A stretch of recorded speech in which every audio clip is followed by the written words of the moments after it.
31 जुलाई 2024 को हमास के मुखिया इस्माइल हानिया की हत्या हो गई थी।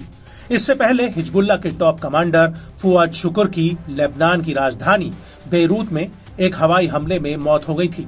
इसके बाद से ही ईरान ने इजराइल को सबक सिखाने का ऐलान किया है और वो इसकी लगातार तैयारियों में लगा हुआ है।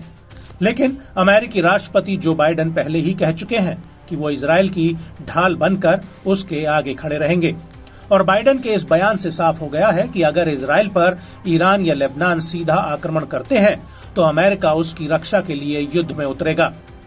लेकिन अब इसको लेकर ईरान की परमाणु वार्ता के लिए बने प्रतिनिधि मंडल के सलाहकार मोहम्मद मरांडी ने एक बहुत बड़ा ऐलान किया है। दरअसल मरांडी ने TRT वर्ल्ड न्यूज को एक इंटरव्यू दिया है जिसमें उन्होंने साफ कहा है कि अगर अमेरिका इजराइल की रक्षा के लिए आगे आता है तो उसका मिडिल ईस्ट से सफाया हो जाएगा।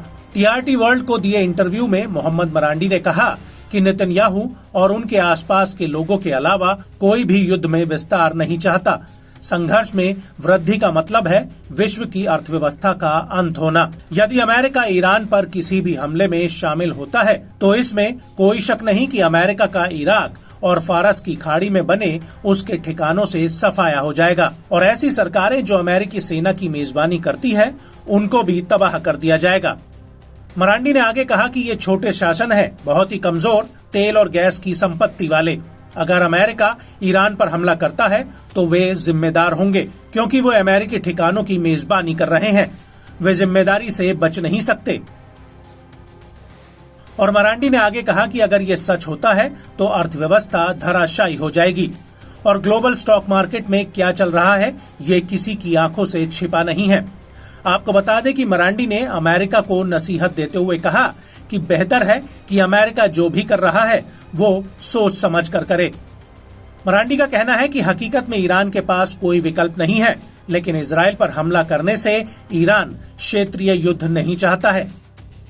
इस सब के बीच मरांडी का ये भी कहना है कि अमेरिका इजराइल को अत्याचार करने से रोक नहीं रहा है और इजराइल जो भी करता है अमेरिका उसे सुरक्षित करता है।